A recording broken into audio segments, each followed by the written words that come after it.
Vamos lá? De todas aquelas perguntas que eu te fiz, vamos começar falando da titularidade. Quem pode oferecer a representação? Quem está habilitado a representar? Olha, nós temos uma lista grande aqui, viu?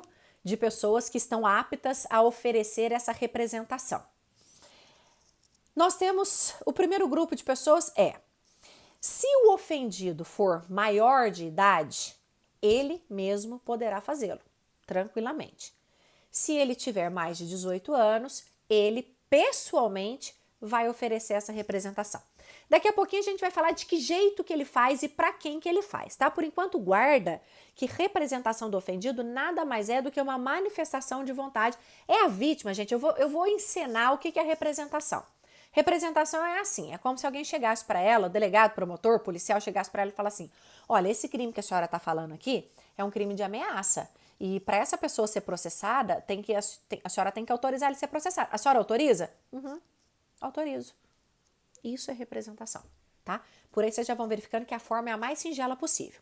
Mas vamos voltar aqui no grupo da titularidade. A vítima, pessoalmente, se ela for maior de idade, ela vai representar. Se ela for menor de idade, obviamente tem que ser o seu representante legal. Representante legal, qualquer pessoa que de fato seja responsável pela vítima. Pai, mãe, tutor, curador, o irmão mais velho, a madrinha, desde que seja verdadeiramente o responsável, tá?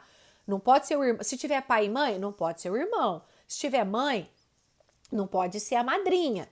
Tem que seguir essa ordem daquela pessoa que diretamente é responsável por essa pessoa que, no caso, a vítima, no caso, é menor. Quem mais também que pode oferecer a representação? O procurador com poderes especiais. Procurador com poderes especiais. Aí é qualquer pessoa. Eu estou falando procurador, eu não estou falando advogado. Mas pode ser por meio de advogado? Pode ser por meio de advogado, que também será um procurador. Mas não precisa ser advogado.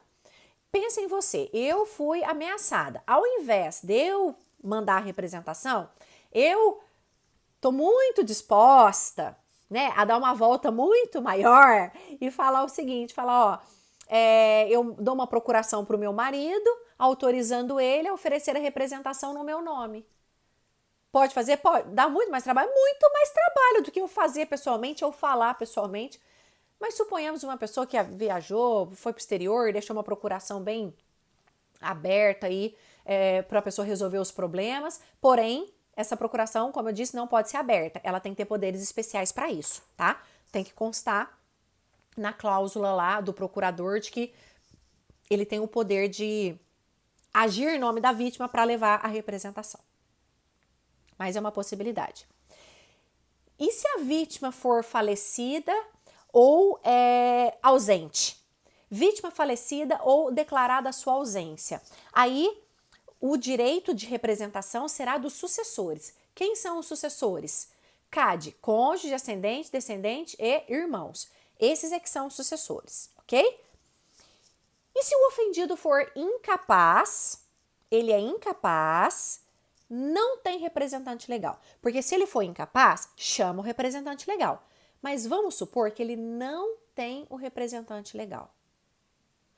Ou até tem um representante legal, mas está colidindo interesses. O que é colidir interesses? Bom, vamos exemplificar para ficar mais fácil de enxergar. Pega aí uma vítima de 16 anos de idade que foi ameaçada.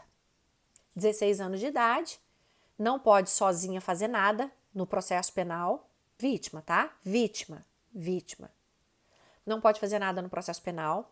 A ameaça é crime de ação penal pública condicionada, precisa da representação, mas como ela tem 16 anos, ela não pode fazer nada sozinha. Aí ela vai chamar o pai ou a mãe dela para fazer a representação para ela, que é a autorização para a pessoa ser processada. Vamos supor que ela não tem nenhum representante legal, até mesmo porque ela já estuda, ela trabalha, ela é independente. Mesmo com toda essa independência, ela continua sendo incapaz para fins de processo penal. Ela continua sendo incapaz. Não tem representante legal. Essa é uma hipótese. Ou ela até tem representante legal e ela chega em casa e fala assim pro pai e pra mãe: pai, mãe, eu fui ameaçada e eu quero colocar essa pessoa no pau. eu quero ir para frente com o processo, mas me falaram que tem que ir lá no promotor, no delegado, para falar, para autorizar. O pai e a mãe falam, não vai não, não vai, eu não quero que você mexa com isso, vamos deixar quieto, papapá. Estão vendo a colidência de interesses? O menor quer, a vítima menor quer, mas o representante legal não quer.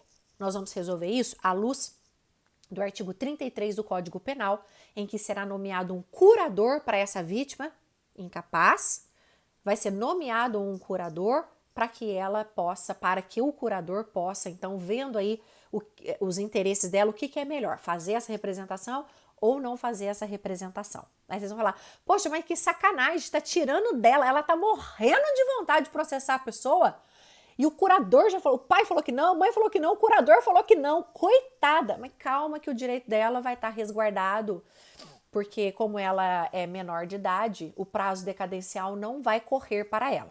Aguenta lá que a gente vai chegar ainda nessa situação. Aguenta a mão nisso. Por fim, se a vítima for pessoa jurídica, pessoa jurídica. Doutores, me permitam falar o óbvio, às vezes eu sei que pode estar muito claro para você, muito claro mesmo, mas eu tenho tanto medo de ter pequenas confusões, então eu vou acabar reforçando o óbvio. Representação é dada pela vítima, tá bom? Eu não tô falando de réu, esquece réu, eu tô falando a pessoa que foi vítima de um crime vai levar a autorização dela para o promotor ou para o delegado para poder ter processo. E aí, por isso que eu estou falando de pessoa jurídica. Pessoa jurídica pode ser pode ser vítima de crime? Pode, ela pode ser vítima de crime contra a honra. E se for a vítima que for a pessoa jurídica, se ela foi lesada, se ela que foi a lesada, será o representante, o sócio, qualquer pessoa que conste lá no estatuto social que é responsável por essa pessoa jurídica, que terá a legitimidade para levar essa representação a quem de direito. A gente está falando bastante, no começo eu acabei falando para vocês sobre essa representação, que nada mais é do que uma manifestação da vontade da vítima, certo? Perfeito. Resta a gente saber agora, tem uma forma especial dela ser feita? Ou seja, ela tem que ser por escrito, precisa de advogado, como que ela deve ser feita? Você vai anotar o artigo 39, parágrafos 1º e 2º do CPP, dá uma lida nesse artigo e lá não se exige capacidade postulatória e também não se exige que seja por escrito. Exige pelo menos circunstâncias em que possa desvendar quem que cometeu o crime. Lá ele vai falar vão constar informações que sirvam para apurar os fatos. Então, a lei, o CPP, não traz forma pré-estabelecida para representação. Então, vamos concluir comigo? Ela pode ser por escrito, ela pode ser oral, ela pode ser por meio de advogado, ou ela pode ser pela própria vítima, ou essa categoria de pessoas que nós vimos que pode substituí-las, né? Em caso de morte, incapacidade, ser pessoa jurídica, procurador com poderes especiais. Pode ser por essas pessoas ou por intermédio de advogado. Doutores, exigir da vítima que seja por escrito e por meio de advogado é o que a gente chama de dupla vitimização. Além dela ter sofrido a incidência de um crime, você está impondo a ela ônus, às vezes ônus financeiros, para ela buscar a punição desse crime junto às autoridades. Então eu não posso exigir da vítima que seja por escrito e que seja por meio de advogado. E vou além. Trago para os senhores entendimento pacífico do STJ. Não foi simulado, mas é um entendimento pacífico. Qualquer forma de manifestação da vítima tendenciosa a punir o infrator é tida como representação. Então vamos tirar o estigma de que a representação tem que ter papel, que a vítima vai lá e escreve, representar, desejo representar. Vamos tirar esse estigma de que precisa ter papel. Sabe o STJ? O que ele falou? Qualquer manifestação da vontade da vítima, no sentido de que o infrator, no sentido de que ela queira que o infrator seja processado e punido, é válido. Exemplo, a vítima que chama a polícia para a lavratura de um boletim de ocorrência. Se eu fui ameaçada, eu sou leiga, eu não sou do direito, eu fui ameaçada. E realmente é uma ameaça que me causou um mal, um temor. Eu mais do que depressa chamei a polícia. Ou eu fiz um boletim de ocorrência eletrônico. E lá eu falei, fui ameaçada, tenho receio e tudo tal, e contei os fatos. Só que eu, leiga, eu não sei que precisa fazer representação. A vítima não vai imaginar disso. A vítima simplesmente vai falar, gente, eu fui ameaçada, eu tô apavorada, pelo amor de Deus, eu tô com medo. Se chamou a polícia é porque quer que tome providências legais. Se for chamada a polícia, quer que sejam tomadas providências jurídicas. Só o fato da vítima acionar a polícia já é entendido como uma representação, porque ela é ausente de forma. É a manifestação. O conceito, volta no conceito, amigo, amiga. Lá no conceito, você falou, nós falamos, é manifestação de vontade da vítima. Vamos deixar de lado a formalidade. Então, nós já tivemos muitos julgados no sentido de que o processo tramitou inteiro, chega lá no final do processo, o advogado réu grita, esse processo é nulo, que bababá, tem tá extinta a punibilidade, porque não tem a representação. Porque ele procurou o papelzinho escrito em cima, representação, não vai achar. Vai lá no boletim de ocorrência e me conta. Quem que chamou a polícia? A vítima. Ora, se eu chamo a polícia é porque implicitamente eu quero que essa pessoa seja punida, eu quero que as consequências jurídicas recaiam a ela, porque se eu não quiser consequência jurídica nenhuma, eu entro pra minha casa, eu fico quieto, eu vou pro psicólogo, eu choro pra minha família, eu escrevo em rede social, mas eu não chamo a polícia. Então, não há rigor no que diz respeito à manifestação da vontade da vítima. Precisa estar clara essa vontade da vítima de querer punir o infrator. Tem que estar clara, mas ela não precisa estar expressa. Ela pode estar clara, porém de forma implícita.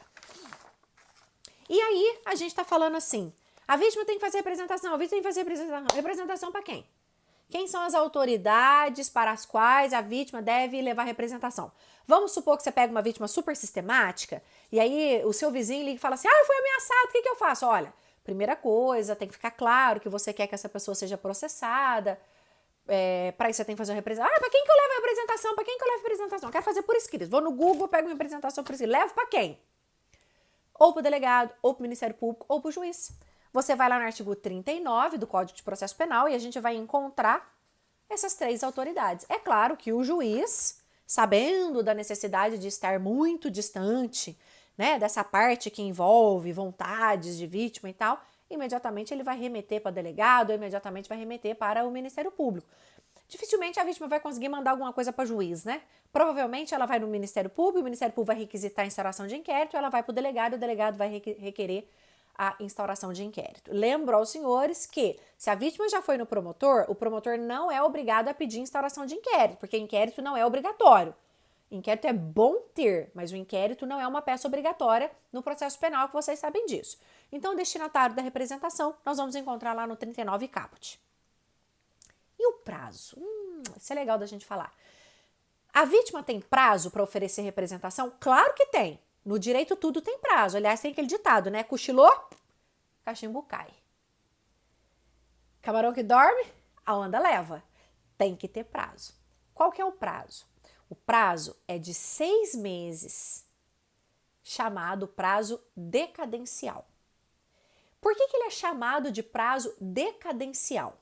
Porque a partir do momento que se inicia a sua contagem, ele não suspende e nem interrompe. Prazo decadencial é carro sem freio descendo a ladeira. Vai que vai. Nada para. O que é diferente se fosse prazo prescricional. O prazo prescricional é um prazo que o Estado tem para punir, para impor a pena. E não é um carro sem freio descendo a ladeira, porque o prazo prescricional ele suspende e interrompe. Prazo decadencial é o prazo que a vítima tem para dar início à ação penal ou oferecer a representação para que seja iniciada a ação penal. Prazo, vamos falar mais corretamente aqui, deixa eu até retificar. prazo que a vítima tem para manifestar sua vontade para o promotor ajuizar a ação penal. Não interrompe e nem suspende. Vai embora. E esse prazo é de 6 meses. Vale aqui você estudar para quem vai enfrentar a primeira fase, principalmente a segunda fase de penal da OAB, fazer uma distinção entre prazo prescricional e prazo decadencial. Uma coisa eu já adianto para os senhores. Tanto a prescrição quanto a decadência, o que elas têm em comum? São causas extintivas da punibilidade. Mas o que a gente está falando aqui é o chamado prazo decadencial. Prazo decadencial é o prazo que a vítima tem para oferecer a representação para o Ministério Público. A gente fala também prazo decadencial quando ela vai oferecer a queixa-crime lá na ação penal privada. Mas como a gente está falando da ação penal pública condicionada, nós vamos ater a ela. Resta a gente saber o seguinte, quando que começa a contar esse prazo de 6 meses? Que a partir do momento que eu começar a contar, não vai parar mais. A vítima terá, portanto, 6 meses a contar da data do conhecimento da autoria. Não é da data do fato. Data do fato é para começar a contar prescrição. Prazo decadencial, esse que a gente está falando de 6 meses, que ela tem para oferecer representação, ela tem 6 meses da data do conhecimento da autoria até... até não, né? Da data do conhecimento da autoria, conta 6 meses. Em 6 meses, o promotor de justiça tem que oferecer denúncia. Mas e se o promotor de justiça, e se ela, um ano depois, ela ficou sabendo quem ameaçou ela, um ano depois ela foi falar lá com o promotor. Nossa, mas ela tá muito atrasada, muito atrasada. Ela tem 6 meses para fazer isso. O promotor, depois que tiver a representação sendo dada em 6 meses, o promotor tá garantido. Aí depois o prazo para o promotor oferecer denúncia é outro, tá? Então vamos lá. 6 meses para levar a representação para o promotor. Levou? Massa! Aí o promotor vai ter o tempo dele para oferecer a denúncia. Aí o promotor não tem muita pressa para oferecer a denúncia, não. A pressa é para pegar essa autorização da vítima para poder processar o sujeito. Então, cuidado com essa situação aí de que não é o prazo, não é a contada a data do fato, é a contada do conhecimento da autoria. Doutores, aqui a gente precisa fazer uma distinção, não é nenhuma distinção, a gente precisa ter muita atenção quando envolver a vítima incapaz com o seu representante legal. Então eu vou chamar a vítima incapaz com esse dedinho menor aqui, vamos imaginar, lembra aquela menina de 16 anos de idade? Vamos voltar naquele exemplo? E eu preciso falar disso, sabe por quê? Porque eu vou ter inícios de prazos decadenciais distintos. É o seguinte, vamos lá com um exemplo. A menina de 16 anos de idade chegou da escola e falou o quê? Fui ameaçada, eu quero levar representação ao promotor, mãe, pelo amor de Deus. A mãe tá aqui, né? Já sabe quem que é a autoria? Sabe. Ela pode levar representação? Não pode. Quem que vai levar representação no lugar dela? A mãe. Que dia que foi conhecida a autoria? Hoje, a pessoa me ameaçou hoje, eu sei quem é ela, porque ela me ameaçou, não foi de forma anônima. Então, eu sei quem é. Ótimo. Então, a partir de hoje, a mãe tem 6 meses para levar a representação para o promotor. Levou a representação pro promotor? Corre pro abraço, porque era isso que a menina queria. Ótimo, beijo, me liga. Só que, vamos supor que a mãe não quer levar essa representação pro promotor. Não quer. Só que a menina de 16 anos também não foi contar essa história lá pro juiz, pro promotor, porque se ela fosse contar, ia chamar o curador para atuar no nome dela, né? Para resolver esse dilema aqui. Mas vamos supor que a menina ficou quieta em casa, chorando. Aí vocês vão falar o seguinte, sacanagem. Hoje começou a contar o prazo decadencial dela e a menina tá doida para processar essa pessoa aqui, mas a mãe não levou a representação. Doutores, se o representante legal não exerceu o prazo decadencial, esse prazo decadencial para o incapaz, para o menor, só vai começar a contar quando ele alcançar a maioridade. Vejam vocês que, querendo ou não, nós temos 2 prazos, não 2 prazos, o prazo é o mesmo, 6 meses. Eu tenho 2 formas de começar a contar o prazo quando eu envolvo aquele incapaz que sozinho não consegue levar representação porque é menor de idade. Ele não pode levar representação. E aí, se o maior de idade não representar, Não faz mal, o prazo decadencial está guardado para ele, para o menor de idade. Vai começar a contar quando fizer 18 anos. Por isso que a gente fala que a gente tem 2 inícios de contagem de prazo decadencial quando envolver vítima incapaz, uma vítima menor. Para o representante legal, o prazo vai fluir normalmente, 6 meses. Mas para a pessoa que tem menos de 18 anos, o prazo decadencial vai ficar congelado e só vai começar a contar quando fizer 18 anos, ok? Então presta atenção nisso. Massa! E aí, eu gostaria de saber dos senhores, para a gente encerrar. Pode haver retratação? A vítima pode se retratar? A vítima pode se arrepender? Ou seja, a vítima foi lá no promotor. Vamos esquecer que ela tem 16 anos, tá? Vamos trabalhar com um exemplo mais fácil. Então, a pessoa que foi ameaçada foi lá no gabinete do promotor, levou print do WhatsApp, print do Facebook, print de Instagram e falou: olha aqui, tá me ameaçando direto. E aí o promotor: olha, então você quer que essa pessoa seja processada? Claro que eu quero. O promotor, por cautela, ele vai escrever lá termo de representação. Não precisava fazer isso, mas, gente, vai perder essa oportunidade? Né? O promotor tá lá ouvindo ela, mesmo porque precisa documentar essa manifestação da vontade, não pode ficar ao vento, né? Tudo que é oral para fins de processo tem que ser reduzido a termo, não se esqueçam disso. Tudo que é feito oralmente tem que ser reduzido a termo para fins de documentação, para fins jurídicos. E aí a pessoa chega lá e fala o seguinte: então, se eu quero processar porque eu tô com medo, tô ameaçado, o promotor faz representação. Quando que foi isso? Foi o mês passado. Nossa, mês passado tá tranquilo, né? Porque se passar 6 meses já não poderia, mas tá dentro do prazo, massa. Fez a representação. A menina foi embora para casa. Eis que a pessoa que estava ameaçando ela foi chegando mais ou menos lá 12 de junho, isolamento, quarentena, todo mundo sozinho. Se o ano passado já estava ruim para os dias dos namorados, imagina esse ano. Aí a pessoa que ameaçou manda um oi, sumida. A pessoa já. Aí faz uma ligação, conversa, pede desculpa, fazem as pazes. Aí a vítima fala: ai, ai, ai, deixa ele saber que eu fui lá no promotor e falei que eu queria processar ele. Pode voltar atrás? Existe retratação da representação? Sim, existe. É possível. Retratação da representação. É possível voltar atrás. Só que tem um prazo. Até o oferecimento da denúncia. Porque depois que ofereceu a denúncia, a ação penal é indisponível. Aí o promotor não pode abrir mão dela.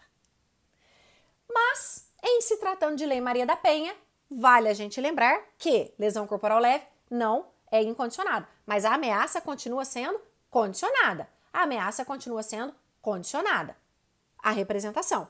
Se for Maria da Penha, é perfeitamente possível a retratação, ou seja, o arrependimento, voltar atrás. Pode, mas tem uma formalidade maior.